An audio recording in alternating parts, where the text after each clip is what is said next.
YouTube, my name's Sean Connors and welcome back to The Outsiders. And for the purpose of this video, what I'm going to be talking about today is all about the art of improvising, improv. It's one of the key skills for a lot of DMs, particularly new DMs struggle with it. When your players do something you had not expected, what are you going to do and how are you going to deliver it? And I'm going to give you an 8-tip process. The first thing I want to do before I really get into any of this is just make it really painfully clear that improvising is nothing more than a set of skills. It's skills that any GM can learn. The funny bit is sometimes when people talk to me and they say, you're really good at improvising, you're seamless at what you deliver, you can smile about it because the smoke and mirrors can come up and you can just say thank you. But the truth is, anybody can learn it. That's the sad part. They haven't picked anything out about my game except improvising, which is a shame. But the nice thing is, it's a great one to learn. So I'm going to share some tips with you. The first thing to do is to remember for yourself, what you're doing by improvising is giving yourself that 30 seconds. You're actually going to work out choices. You're going to give yourself some choices so that the decision you make, in your view, will be the right one. So let's start there. So what you're going to do is I'm going to develop with you now. I'm going to help you develop some skills to rapidly review the possible outcomes of a PC or a party choice and be able to help you choose the best one. The process is simply 8 steps. Once you've got those, you're going to be able to improv very efficiently. In fact, once you get used to it, and it's just about experience around the table, you're going to be very good at it. You're going to be seamless, which is what you're looking for as a GM. Now, the first thing is you need to relax. That's critical. And you need to buy a little bit of time. This process should really only take 30 seconds at best while you're learning it. 30 seconds staring blankly at players is not only difficult to do, but the expectation and the difficulty of delivering something great makes it hard. So time it so that you can just say to guys, right, that's really, I didn't expect that. Give me just a few seconds to think about it, or just call time. So listen, let's have a quick break here, and then we'll come back to this because this next bit could be very exciting. And the reality you can say that is because you don't know what's going to happen, which is great. So take those few seconds and relax. Adequate here is still going to be good. Whatever you decide to do, adequate is still going to be good. And here is where you will stop the flow of the game for the moment. Really, take a deep breath and kickstart your brain into some brainstorming. Those 30 seconds is what this is about. It's brainstorming. Step 2. You've got to imagine the most obvious outcome.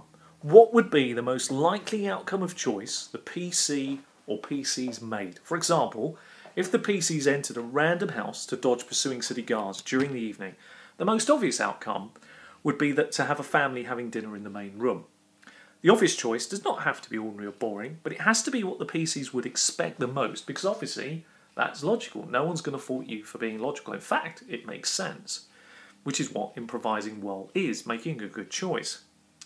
Step 3. Imagine the most challenging result you could come up with. What kind of outcome would land the PCs in the hot water or put them in a bind that they must struggle to overcome? In the previous example, the house would be a guardhouse filled with fresh soldiers playing cards. This kind of outcome usually leads to a conflict of some sort, or put the PCs in a situation where overbrawns are needed to resolve it, which is always nice. Step 4. Imagine the most surprising outcome, if you will. What if the PCs meet something they really didn't expect? Think of the wildest possible outcome that would still make sense in your game world. If they entered the above house, for example, in a fantasy game, maybe the house would actually be a portal to another plane, sending the PCs on a whole new adventure.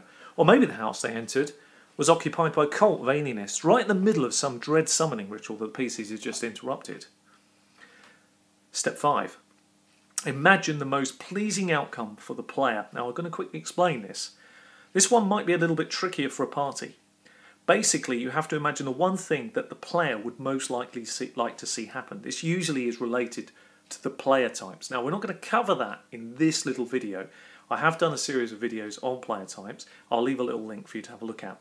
But I'm now going to focus primarily on the party. What would this mean to the party outcome? What would this mean to the players?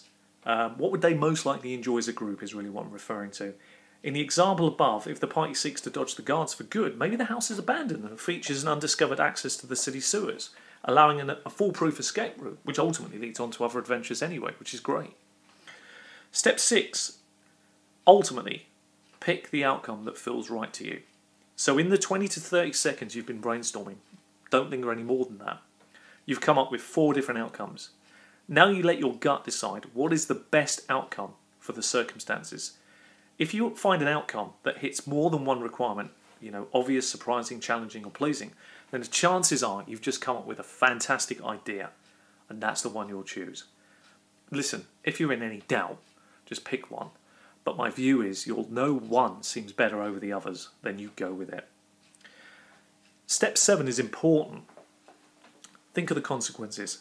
Make sure that the outcome you choose won't paint you into a story corner with no way to move the adventure forward. For example, if you choose the portal to another plane, outcome in the previous example, you need to be able to imagine how the players will return or whether the adventure will go from there. Where the adventure will go from there.